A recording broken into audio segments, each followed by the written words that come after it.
It's been a wild start to Syracuse field hockey's postseason schedule, and we've got Hunter Caparelli in studio to talk a little bit more about that. Thanks, Luke.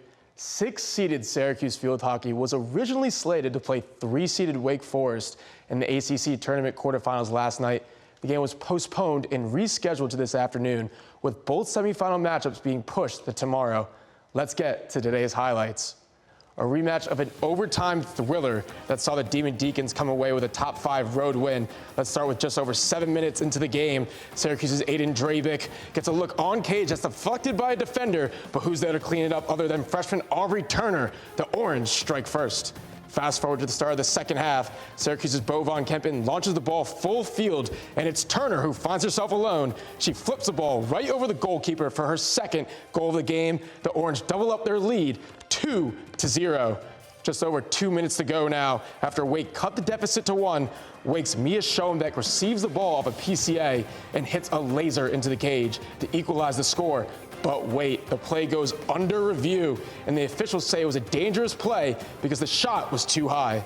The goal is taken off the board, and Syracuse captures the upset tourney victory 3-1.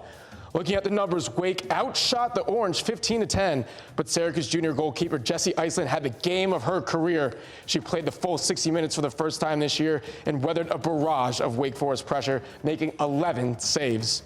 And the ACC tourney semifinals are now set. Syracuse will play 2-seeded Virginia tomorrow at 1:30, and the winner of that game will play the victor from the Tobacco Road rivalry, North Carolina and Duke, for a chance at the ACC championship on Friday at 3. Now, if Syracuse continues to get production from unlikely sources like Aubrey Turner, the Orange will be in a prime position to get revenge over a Virginia opponent who defeated Syracuse in a last-minute heartbreaker earlier this year. Luke and Maggie, back to you guys at the desk. For over 75 years, the Tassone family restaurant business has been a staple of Syracuse dining, serving up not just meals, but also a sense of community. Now, the next generation of owners are stepping in, keeping the flavors and family traditions alive while adding in their own twist. Next year will mark 80 years since Dominic Tassone Sr. opened a bakery that would eventually act as the foundation to a family of restaurateurs. Thank you, Hunter. It sounds like the Tassone restaurants really mean a lot to the Syracuse community. What makes this almost century-long business so special? Sydney, I believe it's that sense of family connection. All of the Tassone family members I spoke with said it's always been about more than just the food. Between Dominic's, Biscotti's, Cafe Blue, or any of their other restaurants, generations have come through the Tassone doors, and they've treated every customer like part of their own family. In Syracuse, Hunter Caparelli, NCC News. What's up, everyone? Hunter Caparelli here with Riley Underwood, who just did his football live hit on Syracuse's incredible upset win over Clemson in Death Valley. We're doing a new segment here, 34 Feet with Socials, where we're going to walk down and do a little interview with Riley. So, Riley, where does this win for football rank in your 4 years as a student? I don't know. It's up there, definitely, but you got to go with the home victories. I know Miami last year was big. Even North Carolina State a few years ago, I think that made Syracuse 6-0, so that was pretty big. Those two were my favorites, especially because I was in the building, but this one's up there, too. It's a good road win. Fantastic. And for students who are looking to get into doing live studio hits, what kind of preparation did you do going into your football live hit today?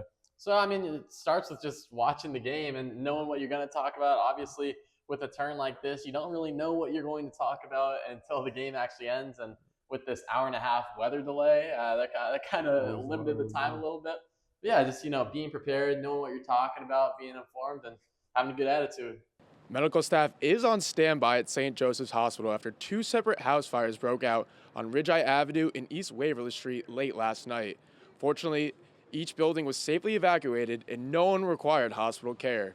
Syracuse Deputy Fire Chief Bill Elderbroom provided an update on the second house fire. According to the fire chief, there was an initial report of an infant trapped on the first floor, but the infant had already been brought to safety. The fire on East Willow Street spread more easily as a result of the apartment being an older building. This apartment specifically has been a problem spot for firefighters and police, as this is the 4th fire at this building this year. There have been numerous fire hazard violations such as blocked windows and doors, faulty wiring, and accessible entry to squatters. we are still waiting information on what caused either fire. In Syracuse, Hunter Caparelli, NCC News. What's up, everyone? Hunter Caparelli here with Caitlin McDonough, who just finished her live hit on the women's ice hockey team. Now, Caitlin, you were also running AD in the control room today. How does working behind the scenes help with being on camera? Working behind the scenes is incredibly useful for doing stuff on camera. You know the commands that you can do and really what's possible, knowing if something goes wrong, how to fix it really quickly. And it's just really eye-opening to see what goes behind the scenes and then translate it to on the scenes. That's awesome. And now I know you're a big women's ice hockey fan. How did you get into covering the ice hockey team? So I recognized that they were playing their first game this Thursday, and I decided to pitch something on the blackboard form, and I met with Griffin. We spoke it over, and he was like, yeah, let's do it. So I started writing my script, and yeah, kind of did that. That's great. Well, good luck to you for the rest of the season. Hopefully you get some more awesome live hits. Thank you so much. Outside the Auburn Correctional Facility, it's been 3 weeks since correctional officers decided to go on strike over working conditions, specifically officer safety and the mandates set forth under the HALT Act. The state has acknowledged staffing challenges due to retirements and hiring freezes, but still believe officers are against the law by staying on strike. What's up, everyone? We're back with another edition of 34 Feet with Socials. I'm here with Riley Underwood, who just made his hosting debut. So, Riley, going into the studio hosting debut, what was going through your mind in lead up to the show? Yeah, it's trying to be as prepared as possible. I mean, field hockey is not the easiest sport to talk about, so just making sure you're prepared, knowing the players, knowing the stats, knowing the storylines. That was kind of my mindset. That's awesome. And I know you do a lot of graphics in the control room. How does compiling stats help with delivering stats on camera and delivering those stories? Well, I guess a little bit you could say if you know the stats for each sport are most important to talk about, because obviously we're not all fans of all the sports that we cover. So just knowing the different stats that are most important, I'd say that's how it helps me. But it's just a great way to get involved. Awesome. Great to hear. We'll be back with more content later. Charlie, what did Coach Mattson tell you guys during halftime while you were down 3-1 to try to come away with this comeback win? Yeah, I mean, she's a winner. She's a fighter. So she just kind of looked at all of us and she's like, I know you guys have it in you. Let's do it. We've been in a position like this before, so let's put our foot on the gas and just keep going. And she just kind of looked all of us in the eye and she just said, you got this. And that just kind of really resonated with me. And I was like, we got this. Let's do it. Brent, since losing to Wake Forest in double overtime a few weeks ago, North Carolina has only allowed 2 goals and back-to-back shutouts in that span. What are the Tar Heels doing defensively, specifically over the past few games that made them so impenetrable? You know, you can argue that the defense is doing an excellent job at limiting shots, but I think also UNC has just been so overpowering offensively that they don't really give their opponents a chance to put themselves on the offensive. I mean, UNC has over 17 shots a game compared to their opponents' 7.5, and they earn double the corners that their opponents do. So does UNC really have great defense, which they do, but is it more of the fact that they are just always offensively pushing against these opponents? Lauren, top 5 ranked win on the road. How do you guys carry this momentum going into the rest of conference play? Yeah, I think this is obviously a super awesome win for the girls, and we'll carry this through. We've got another hard game Sunday and then UNC next Friday, so a couple of big ones coming up, which will hopefully carry this through with us, and yeah.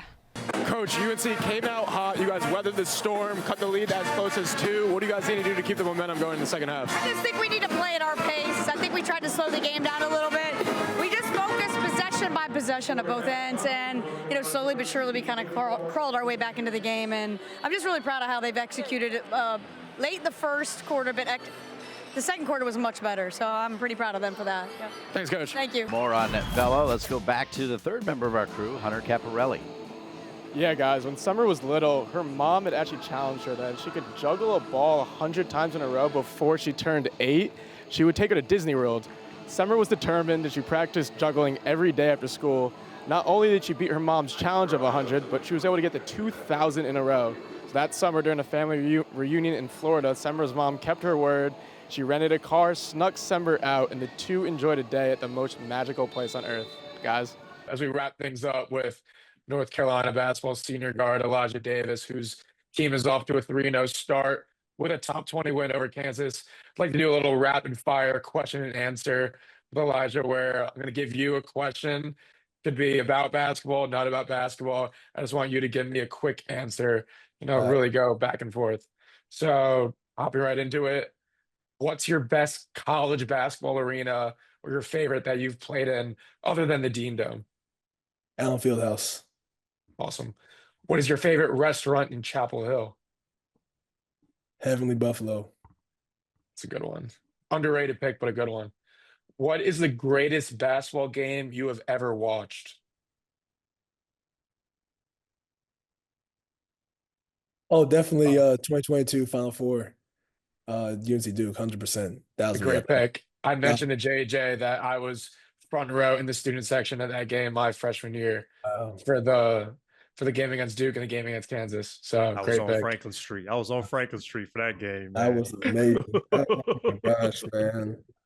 That was All right, we'll keep going. Who is your favorite athlete of all time?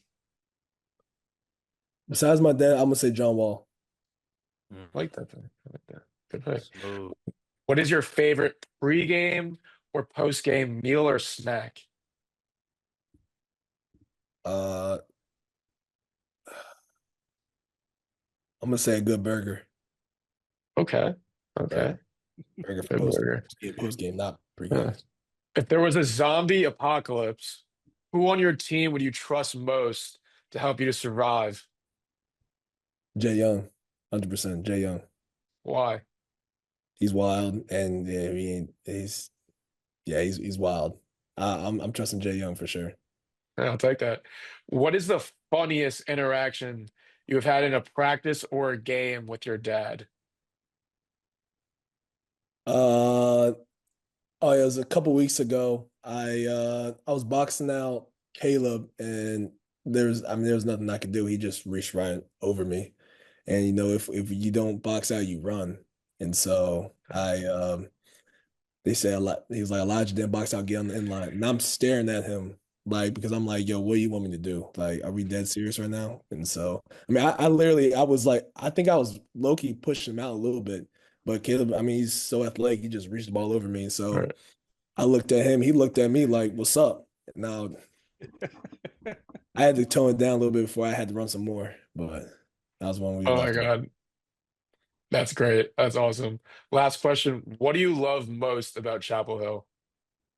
I just love the family atmosphere of it. It's where I grew up. It's where I learned to love basketball. And, I just love everything about it. And so being back here has been nothing short than amazing. And being close to family, I can't think of a better place to end my career. I love it. That's Hit and Run with Elijah Davis. If there was one positive takeaway from the COVID pandemic in 2020, it was the abrupt emergence of the video hosting service, TikTok. Utilized for various purposes, UNC college athletes have TikTok to their fullest potential. I like the dances. It's just fun to hop on new trends and just see what's out there.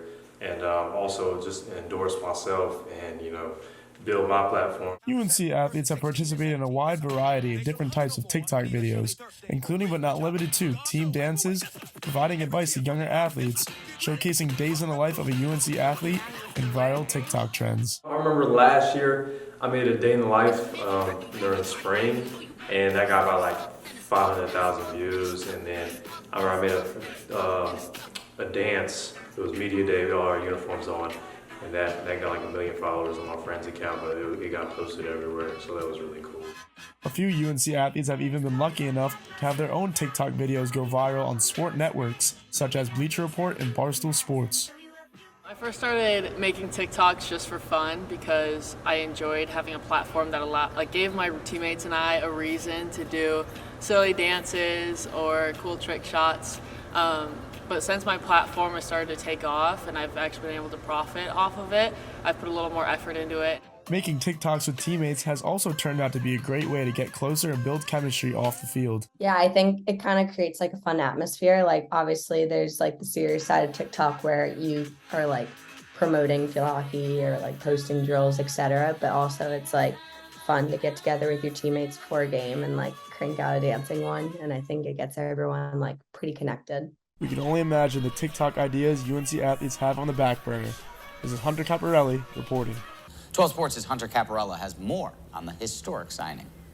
After going undrafted in April's NFL draft, Derek Sluka received his third look from the NFL team following rookie minicamp invites to the Kansas City Chiefs and San Francisco 49ers. The Indianapolis Colts were short at depth in the secondary, so they decided to take a chance on D3Football.com's Region 2 Defensive Player of the Year. Sluka believes Ithaca's football program is the reason he's received this opportunity. Just buying into the program, the training programs they were giving us in the summers and the springs, and just kind of really just putting my head down and grinding. I think that's kind of what allowed me to have this opportunity and kind of have that door open up when I got done with my career at Ithaca. Sluka put together one of the most productive seasons in 2023 for the Bombers, as he was named an All-American by D3Football.com, AFCA, and Associated Press. Ithaca head coach and defensive coordinator Michael Terper spoke about Sluka's motor and work ethic. He's tireless. He's obsessed with the process, and I'm just so proud of him. Really excited. I'm not surprised, but I'm really excited for him because he's put a ton of work in, and it's not the easiest to get this type of attention at the Division III level, but you got to be dominant to do so. Sluka finished the 2023 season with 6 interceptions and logged 51 total tackles at his free safety position. However, Sluka will move to the other side of the ball and play wide receiver when he returns to Indianapolis for training camp. Sluka spoke about the uneasiness of the transition between positions. Whole thing, I hadn't played it since high school, my freshman year of high school. So it was like kind of just going out there. My mindset was just show my athleticism. And then now I've gotten a chance to actually, now these last 6 weeks, to kind of just dial in on the receiver stuff. Although Sluka went undrafted, Coach Terper added his expectations of him potentially making the final roster. Now he knows he belongs. Now he's going to outwork everybody. So I'm not going to be surprised when he eventually makes the team and makes a major impact in the NFL.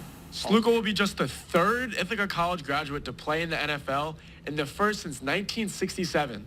Reporting from Ithaca College, Hunter Caparelli, 12 Sports, Tompkins County. 12 Sports spoke with Coach Grimes about the program's renewed culture. Really trying to get our culture together because we have such new players and we have so many returners. So we're really trying to get our culture where it needs to be. But right now, we're just working on offense, getting up a lot of shots, and the defense will come. So being able to understand what the expectations are offensively. We spoke with Good about being able to work out in the gym and with the team this summer.